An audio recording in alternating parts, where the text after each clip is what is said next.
capítulo 23.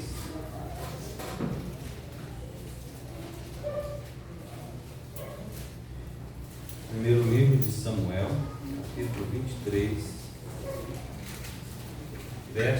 são dois versículos, 10 e 11.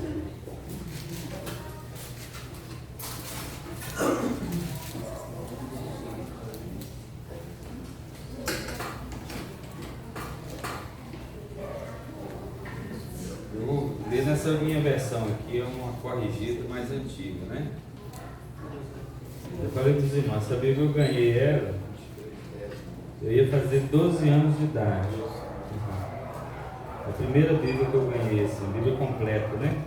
Está aqui até a minha cidade lá, Ibicaraí, 5 de junho de 1984. A maioria de vocês não tinha nascido. Né? Acho que era só eu e o pastor que tinha nascido nessa época. Achou aí, irmãos? Primeiro livro de Samuel, capítulo 23, versos 2, né? 10 e 11. Diz assim: E disse Davi: Ó Senhor, Deus de Israel, teu servo de certo tem ouvido que Saul procura vir a Keila para destruir a cidade por causa de mim. Entregar-me-ão os cidadãos de Keila na sua mão? Descerá Saul como o teu servo tem ouvido? Ah, Senhor Deus de Israel, faze-o saber ao teu servo. Ou em outra versão, responde ao teu servo. Até aí, não vou acabar de ler não, porque era só essa parte.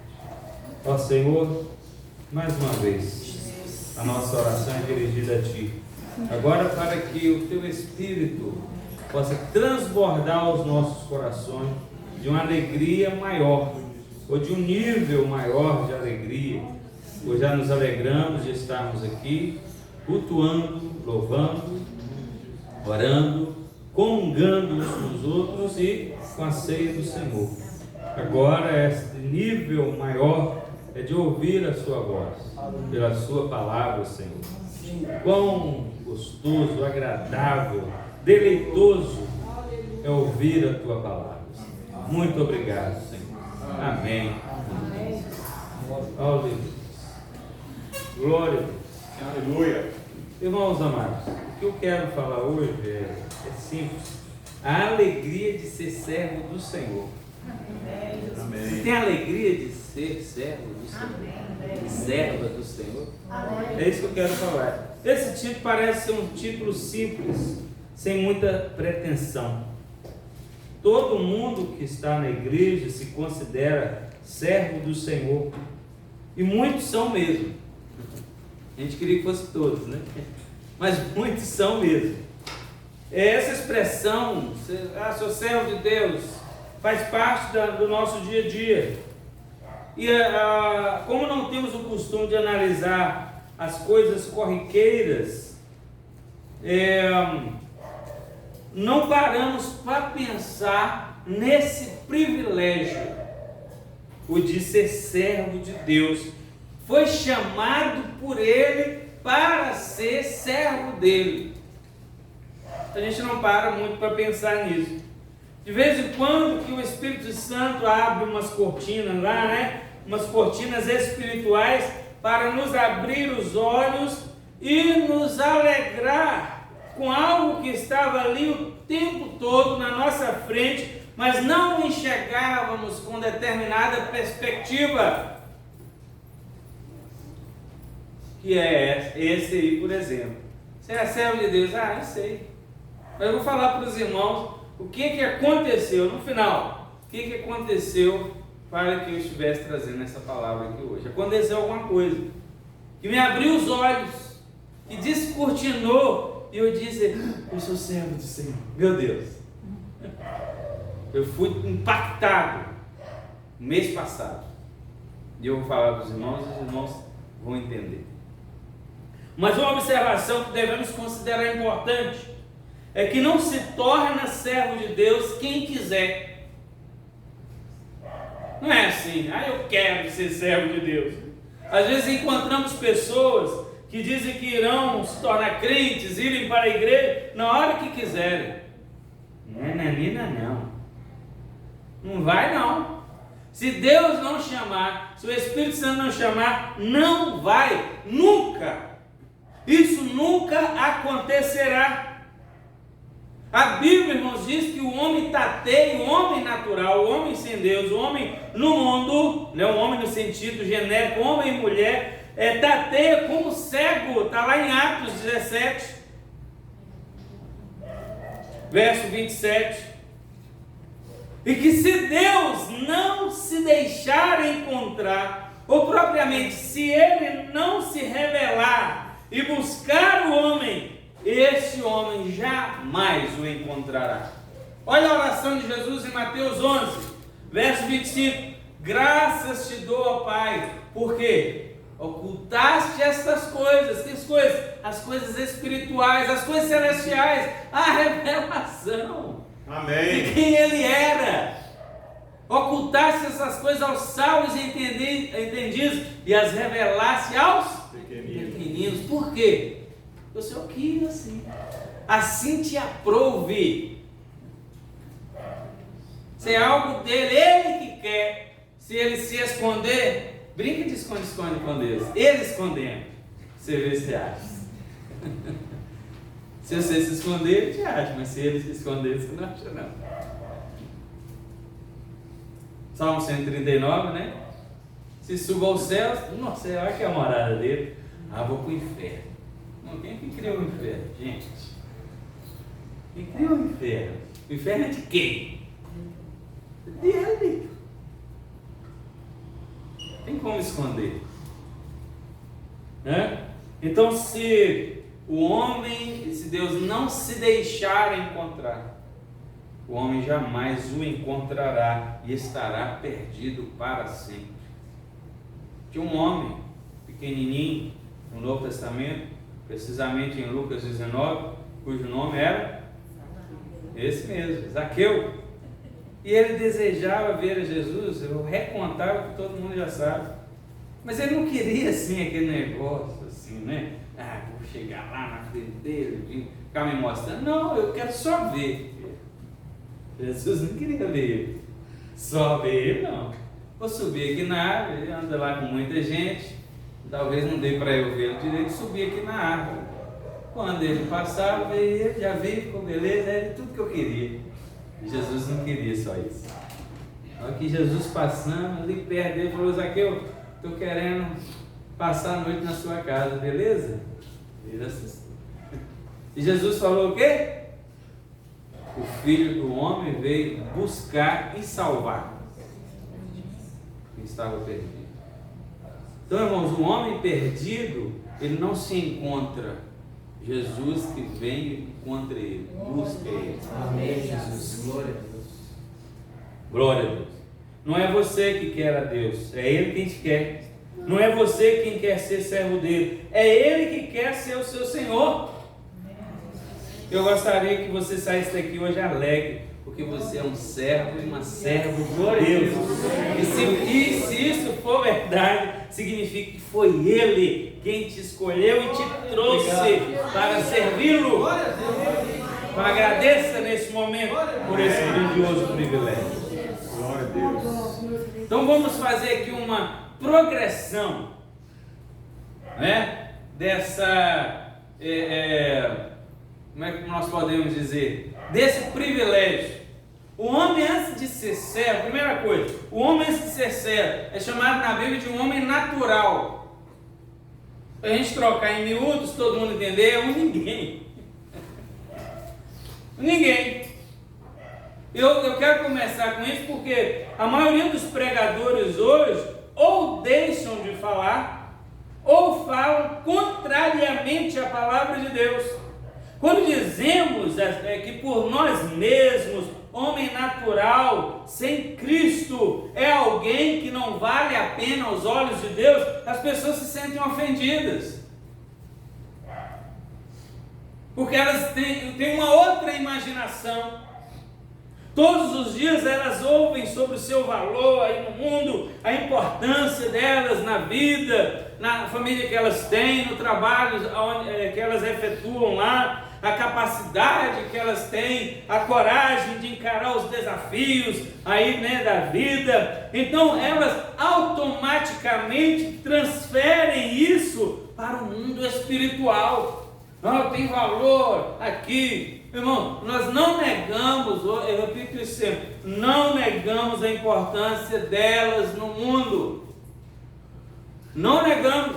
Muitas são realmente corajosas, encaram os desafios da vida, que a vida lhes apresenta. É igual a todo mundo. Muitas são inteligentíssimas. Isso tudo tem o seu valor, mas apenas para este plano terreno. Só que eu não estou falando disso. É o que os pregadores e pastores da atualidade enfatizam, tentando usar isso como isca para atrair pessoas para a obra da salvação e para passar dessa fase de homem natural para homem espiritual, ou trocando em miúdos, de ninguém para alguém, de desempregado por ser do mundo para servo de Deus. Exige-se que a pessoa se despoje de tudo que ela tem e tudo que ela é, e só e somente Cristo a preencha totalmente e ao ponto de se tornar uma com Ele. Não sei se vocês estão entendendo. De vez em quando vocês falam. Antes de chegar nesse ponto, o homem não é justo e não é bom diante de Deus. Ninguém é. Paulo diz isso em Romanos 3, verso 10, citando dois salmos. O Salmo 14, verso 3, o Salmo 53, verso 3. Vamos ler aí um desses dois, por favor. Salmo 14, 3, talvez seja mais rápido.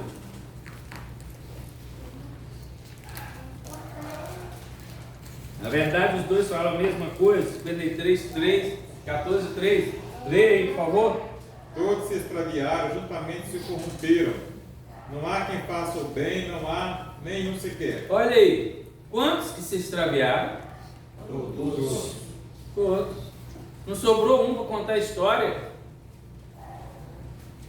Quantos se perderam? Quantos se desviaram? Todos. Então ele vai, o apóstolo Paulo citando esse versículo, ele está lá em Romanos 3, né? Chega nessa parte. Aí ele vai e cita no verso 23, todos pecaram. Todos foram destituídos da presença de Deus, da glória de Deus. Por melhor que sejam os homens aqui no mundo, como eu já falei, mas perante Deus, na vida espiritual, é um problema. Outro estava conversando com alguém, olha, citando uma outra pessoa da família dele lá, falando que a pessoa é muito orgulhosa. Ela se acha assim, no patamar acima dos outros. Fulano de tal tem que me agradecer, Beltrano tem que me agradecer, Cicrano tem que me agradecer, porque eu fiz muito por essas pessoas. Mas não quer servir a Jesus não, e já se acha tal. Então realmente fez por essas pessoas que ela está dizendo. Fez. Mas isso vale o que diante de Deus? Olha o que o apóstolo está falando aqui. Jesus disse que não há um que seja bom, exceto um, né? Não há quem seja bom, exceto um. Aquele jovem que chegou a Jesus, bom mestre. Jesus falou, bom? Você está me chamando de bom? Bom só tem um.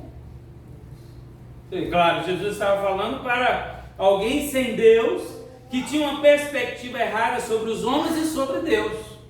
É isso que nós estamos falando. Olha que cara é bom. Já viu? Ele fala assim, é tão bom que vai para o céu sem escala. Você já viu gente falar isso? Já viu? Vai para o céu sem escala. Não vai fazer baldeação. Tão bom que aquela pessoa é. Nada a ver, lembra? A pessoa não entende a palavra de Deus. Então aquele homem que se achega a Jesus achava que havia homens bons e maus e que os bons são aceitos incondicionalmente na glória de Deus.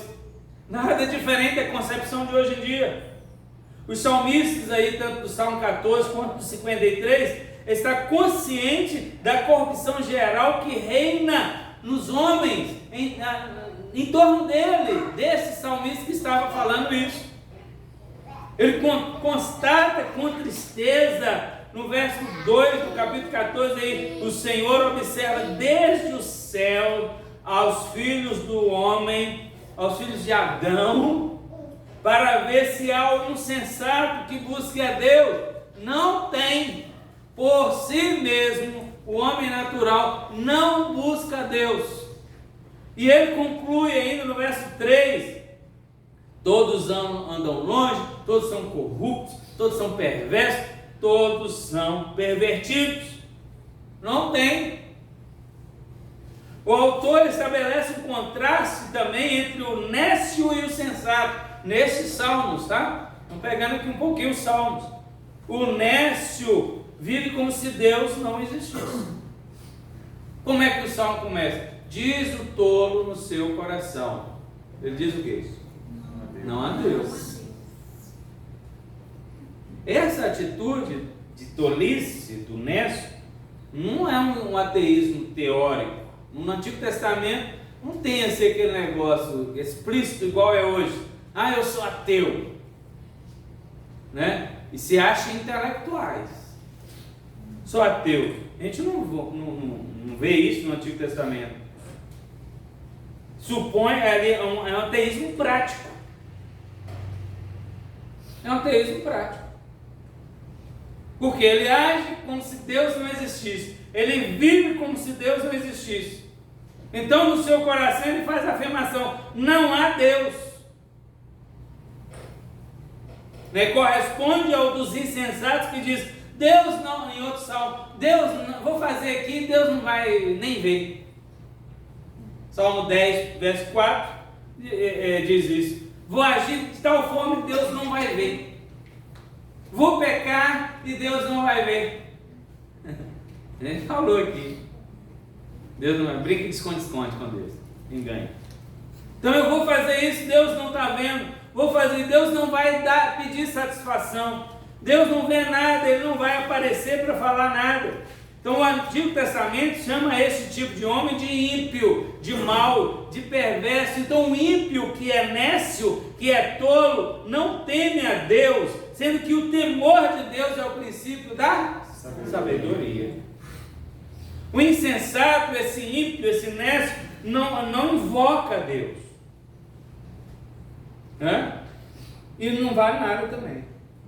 Uma palavra muito usada aqui nos livros da sabedoria no Antigo Testamento, e tem um personagem bíblico aqui da época de Davi que tinha esse nome, Nabal.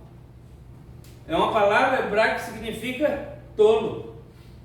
Aquele que não possui a reta compreensão das coisas divinas, então não tem apreço pelas coisas de Deus, despreza as coisas de Deus. Então tudo que ele fala e faz sem parecer de Deus, sem procurar saber o que Deus pensa daquilo. Esse é o ateísmo prático. Mesmo que na sua boca use o nome Deus. O presbítero falou aqui, mas no início, sobre a apostasia. O lugar da apostasia começa aqui dentro. Começa dentro da igreja. A fé se desvanece. O desânimo vem e outras coisas vão tomando lugar.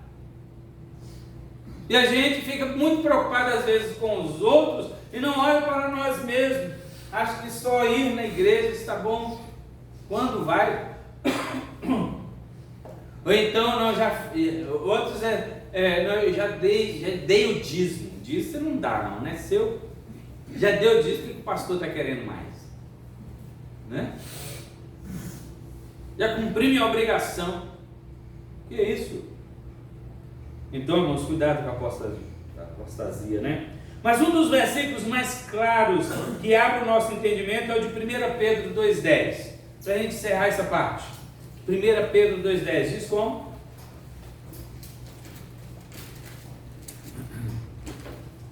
Antes vocês nem eram povo, mas agora são povo de Deus. Antes não tinham alcançado misericórdia, mas agora alcançaram misericórdia. Aleluia. Então, irmão, o que nós estamos falando? O homem sem Deus não é ninguém. Em Cristo ele passa a ser alguém. Pedro vem e diz: antes você não era nem povo, agora você é povo. Glória a Deus. Aleluia. Todo mundo está entendendo aí que Amém. nós éramos sem Cristo? Ou que não éramos sem Cristo? Queríamos ser alguma coisa, mas o texto está dizendo aí que nem povo éramos. Em Cristo nós nos tornamos povo, amém? Amém. Mas não povo qualquer. Ele fala que é povo de quem? Fala direito. Povo de quem? Deus. De Deus. Antes vocês não eram povo, agora vocês são povo de Deus. Amém. Aleluia. Amém. Ele nos fez povo seu e seus servos. Segunda coisa, então, agora, servo do Senhor. Então, quem não era povo se tornou povo, quem não era ninguém se tornou alguém, e mais que alguém, tornou-se servo de Deus.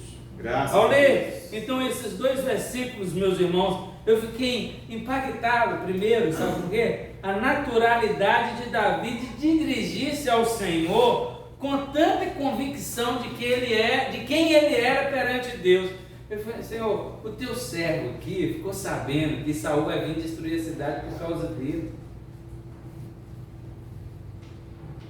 O teu servo aqui, Senhor, eles vão me entregar. Responde ao teu servo, Senhor. Que coisa, achei isso tão interessante, gente. E Davi não ficou lá pensando: será que eu sou servo de Deus? Como é que eu chego diante de Deus?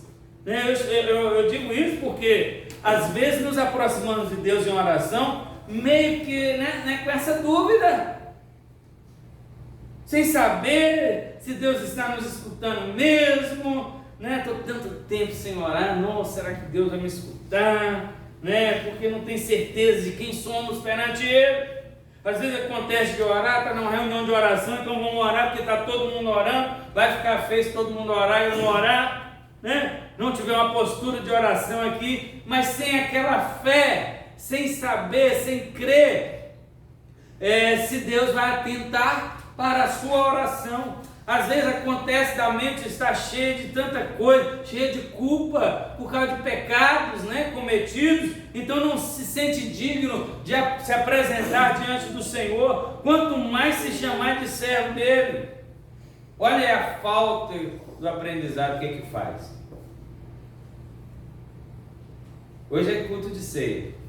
Você sabe, você conhece gente que deixa de vir na igreja no dia da ceia por causa de pecado. Essa semana eu pequei. Ué, então tem semana que você não pega? Eu me contei como é que é esse negócio. Então eu não estou falando dos que são incapacitados fisicamente, não estão presentes, ou viajaram, mas por causa desse fator, e sentem-se inseguros e indignos de participarem do corpo e do sangue de Jesus.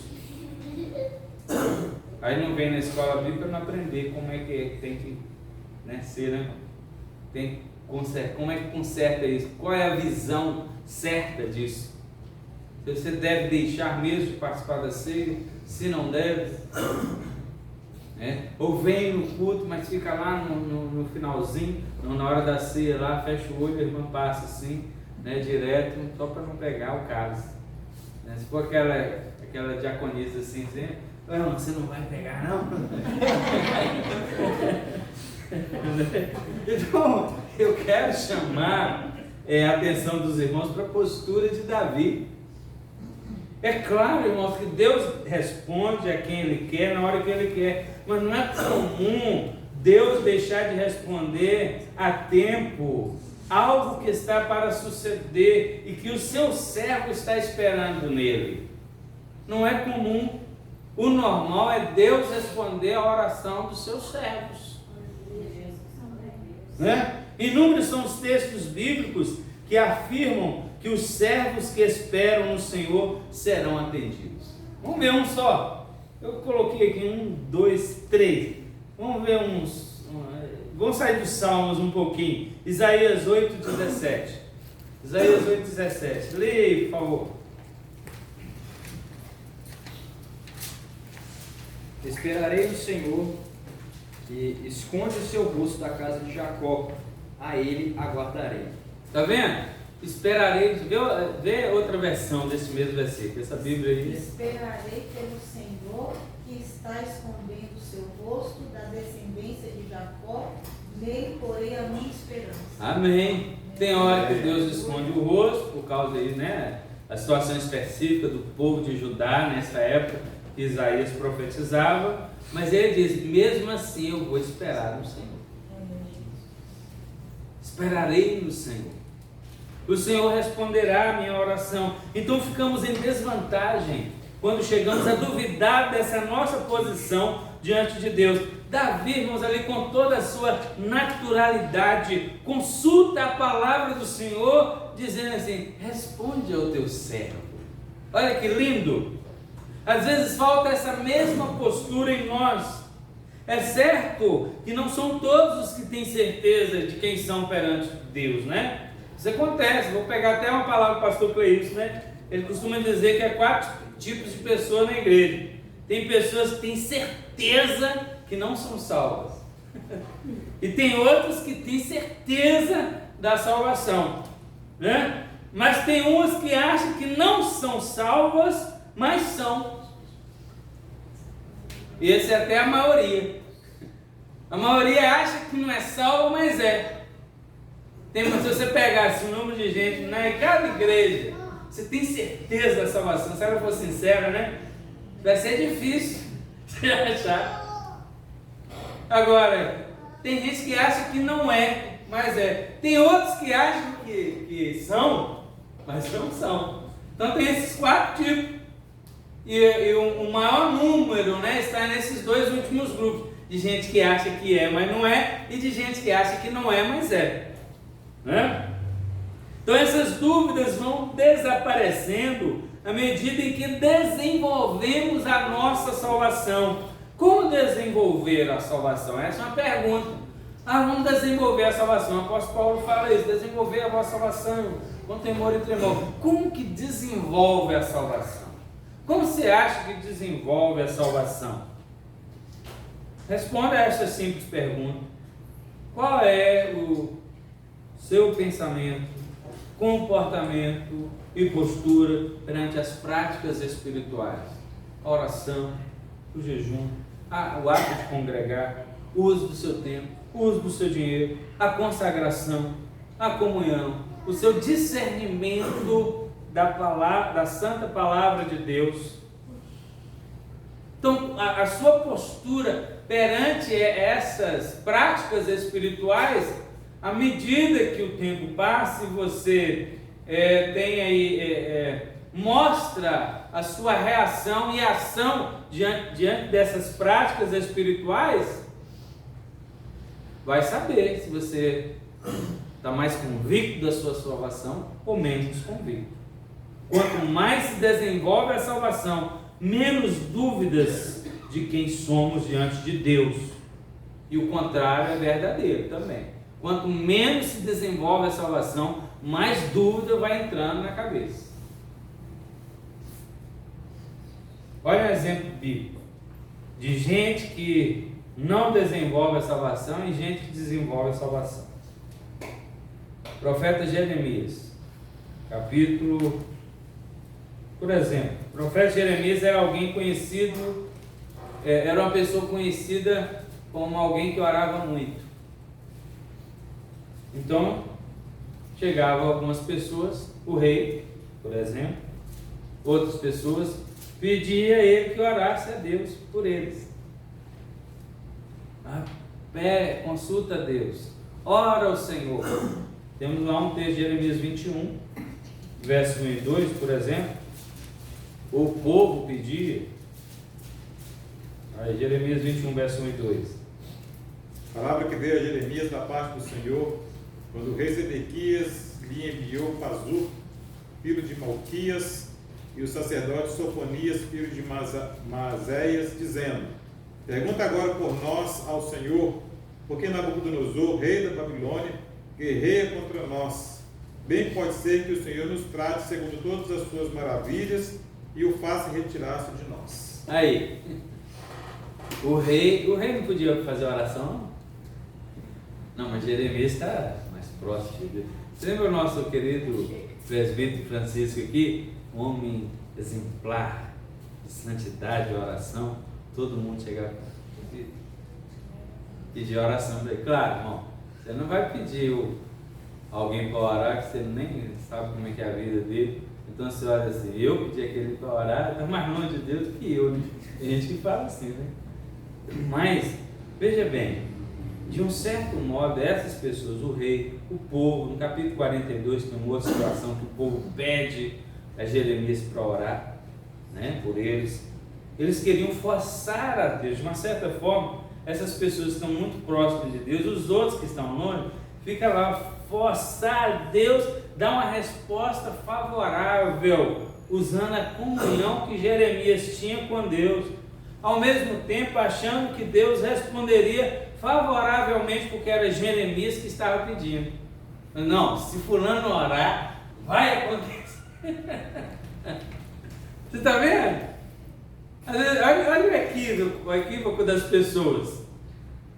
É lógico que você tem que pedir oração ao pastor, né? Todo mundo pede oração ao pastor, normalmente, né? Ou algum irmão que você sabe, irmão, ora por mim. Lógico que você tem que pedir. Mas qual a intenção?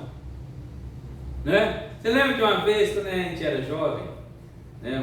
Uma consagração que foi feita entre os jovens? Vamos fazer tantos dias de jejum, vamos separar tal dia de jejum. Aí um dos jovens tinha outras pessoas da família dentro de casa que fazia parte do grupo dos jovens. A pessoa levantou e estava lá tomando café da manhã. Falei, peraí, mas não é dia de jejuar dos jovens, não? Ela falou assim, não, está todo mundo jejuando já, para mim não precisa de jejuar. A Denise está ali também. Está vendo, irmãos? Como que são as coisas? Então você está indo para um monte, ó, pede a Deus dar por mim, bobo. Né? Pede a Deus dar por mim, que se você pedir, Deus vai atender. Olha que concepção equivocada que as pessoas têm. Sendo que Deus nos chamou, cada um, a ser servo e serva dele, e você pode aproximar-se dele em oração, fazer os seus pedidos, fazer a sua oração. Glória a Deus. Invocar o nome do Senhor. Amém. Então você percebe a diferença de quem desenvolve a salvação e de quem não desenvolve? Então, meus irmãos, desenvolvamos a nossa salvação. Amém. Servos de Deus, desenvolvam a vossa salvação. Amém. Missionário em volta de Cristo, desenvolva a sua salvação. Amém, Jesus. A última coisa aqui é promoção do servo. A gente está falando de uma progressão. Primeiro a gente não era ninguém, depois a gente virou servo. A promoção. Para essa última parte nós vamos aumentar um pouco mais nossa alegria, porque Jesus, nos seus últimos momentos com seus discípulos, lá em João 15, antes da sua morte, ele diz: não vos chamarei mais de servo, vou chamar vocês de quê?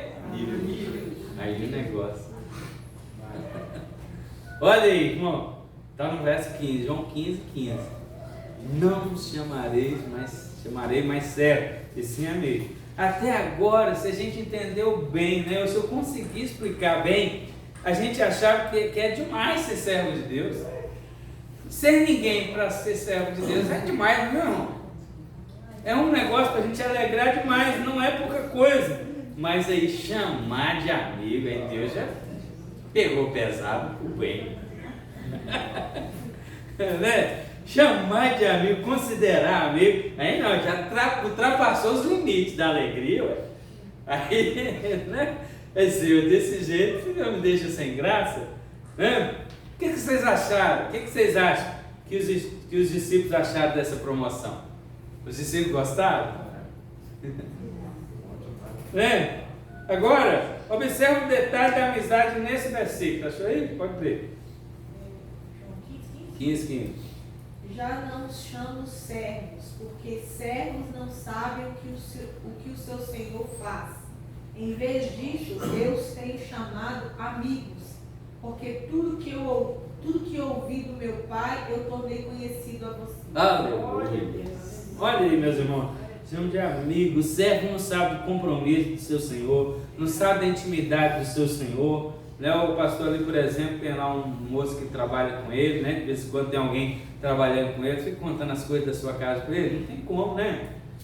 Coisas da sua intimidade, não tem como, né? Diferente do amigo que desenvolve uma relação mais íntima com o seu companheiro. Aí nos lembramos, Jesus mesmo falou isso com os discípulos. Aí você lembra, isso aí estava na última semana para ele morrer. Aí você lembra que Jesus falava umas coisas lá para a multidão, depois no particular com os discípulos chegaram e falaram assim: por que você fica falando desse povo? Não está entendendo nada não. Por que você está usando parábola com esse povo? Aí Jesus fala o quê? Por exemplo, em Mateus 13, né? Aquela parábola do semeador, Jesus, uma das respostas de Jesus, ele fala o quê? A vós é dado a conhecer os mistérios do reino, eles não. Senão eles se convertem, mas eu quero que vocês se convertam. Glória a Deus. Amém. Se eu explicar para eles, vão entender. Não. Mas a vós, os mistérios do reino são para vós. Para você, servo de Deus, servo de Deus. Fala aí para o seu vizinho, servo de Deus, os mistérios é para você. Glória a Deus. Jesus sempre media as palavras, as explicações ele dava sós aos discípulos. Em Mateus 13, do 10 e 11, isso aí, viu? Eu acabei de falar. A vós outros é dado entender a explicação dos mistérios. Então, cabe a nós, precisamos nos medir se estamos ouvindo e entendendo a palavra de Cristo. Aí a gente vai saber que estágio a gente está. Se é a voz que é dado a entender, se é aos servos que é dado a entender, aí a pergunta que você tem que fazer para si mesmo: eu estou entendendo? Eu tenho que fazer essa pergunta para mim mesmo: eu estou entendendo a palavra de Cristo? Para a gente saber que estágio a gente está. Se somos ainda homens naturais, não entendi nada, né? Às vezes a explicação não foi boa, né? Mas se a explicação foi boa, não entendeu nada, tem alguma coisa aí. Ou então, se somos servos, algo que é muito bom, mas é melhor se tivermos certeza: não, eu sou servo do Senhor. Mas se passamos para o patamar de amigos, onde recebemos sempre a palavra, a vida de Deus, e nos deleitamos por conhecer os seus mistérios, aceitar os seus decretos. Teve uma pessoa que chegou para mim, né, assim, de família pastoral, e falou assim: eu não aceito assim essas coisas que aconteceu com você, tem uma explicação, eu não aceito que Deus não me dê explicações, não. Não, beleza, eu vou discutir com a pessoa. Falei assim: para mim, se Deus falar por quê, se não falar, tudo bem, Ele que sabe. Ou se passamos, né, para o patamar de amigo, conhecendo e deleitando os mistérios de Deus. Nós já falamos de um homem, né, na Bíblia, que Deus chama ele de amigo. Isaías 41, verso 8. Que homem é esse? Esse aí mesmo que vocês pensaram. Isaías 41, 8, pode ler.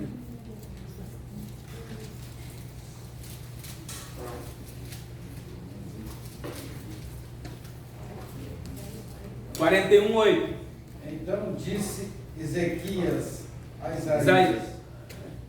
Vai. Mas tu, ó Israel, servo meu, tu Jacó, a quem elegi, descendente de Abraão, meu amigo. Olha aí, Abraão, meu amigo. Que isso, hein? Abraão, meu amigo. Deus falou isso. Aí nós vamos lá para Gênesis 18. Eu já falei isso aqui de vez em quando. Glória a Deus. Gênesis 18, verso 17. Deus estou querendo destruir Sodoma e Gomorra. Eu vou ocultar a Abraão isso? Não. Mas para que Deus tinha que dar satisfação a Abraão? Se você destruir Sodoma e Gomorra. Não, eu não vou ocultar isso, sendo que ele vai ser pai de nações. Não, eu vou lá falar com ele primeiro. Que maravilha, né, meus irmãos? Como sempre, lógico, precisamos desenvolver e manter o equilíbrio, pois alguém que é promovido numa empresa para um cargo maior na hierarquia, ainda continua sendo funcionário da empresa, né? Não vão, não, agora eu sou amigo de Jesus, sou amigo de Deus, chega, não quer fazer nada, acha que não é mais servo, né? Podemos e devemos desenvolver nossa amizade com Cristo, mas isso não nos isenta de servi-lo, reconhecendo como nosso Senhor. Ele é o Senhor. Amém. Amém. No frigir dos ovos, concluindo aqui, ser servo, amigo, crente, eleito, discípulo, é tudo a mesma coisa. Eu não sei se você se deu conta desse privilégio que o próprio Senhor te chamou para ser servo dele. Eu não sei se você já chegou como Davi, fez uma oração e o Senhor falou assim: Senhor, responde ao teu servo. Foi isso que eu fiz, irmão. Naquele dia que eu postei para os irmãos sobre a multa da igreja, naquela semana eu estava em oração e disse assim: Senhor, responde ao teu servo. Aí, pá! Falei: não, eu sou servo.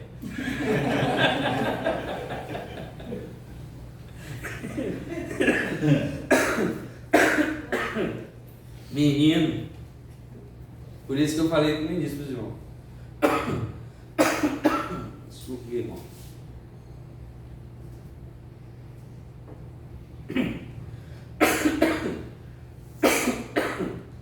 Por isso que eu falei no início para os irmãos. O Espírito Santo abre às vezes umas cortinas. Todo mundo fala que é servo, a gente fala, eu sempre falei, todo mundo falou, mas desse jeito que Davi falou, vem na hora assim na minha cabeça, eu vou fazer uma oração em relação a esse fato. E falei assim no final: responde aos teus servos. Aí uns dias depois chega aquela resposta, meus irmãos. Viu? Glória o Senhor a Deus. Poderia não ter respondido, né? O Senhor poderia ter dado outra resposta, mas a resposta dele foi sim. Graças a Deus. Glória a Deus. Aí, como eu disse, eu fiquei mais de uma semana com aquele negócio no meu coração. Eu sou servo do Senhor, eu sou servo do Senhor. Igual o menino, né? Dessa posição, dessa certeza diante de Deus, dessa certeza que você precisa ter caso você não tenha, que eu precisava ter caso eu estava assim um pouco, né? Que pode acontecer. Né? Às vezes a pessoa fala: por que aconteceu isso com você? É porque você estava em pecado, porque Deus está querendo te mostrar alguma coisa, mas podia falar de outro jeito, né? Deus se fez isso, ou isso aconteceu por causa disso, tantas explicações. Mas independentemente dos acontecimentos, nós encontramos todas as pessoas na Bíblia tiveram suas provas de fé, tiveram seus conflitos, tiveram suas emoções também abaladas, né? Tiveram suas emoções abaladas, mas eram servos do Senhor. Aleluia! Glória a Deus. E Deus respondeu a eles. Glória a Deus! E é isso que eu quero que você faça nessa noite. Saia daqui nessa noite. Eu quero que você saia daqui com essa certeza também. Na oração que nós vamos fazer agora, que a sua pauta da oração, quero que você coloque diante de Deus. E eu queria que, orientando os irmãos, finalize assim também. Responde, Senhor, ao teu servo.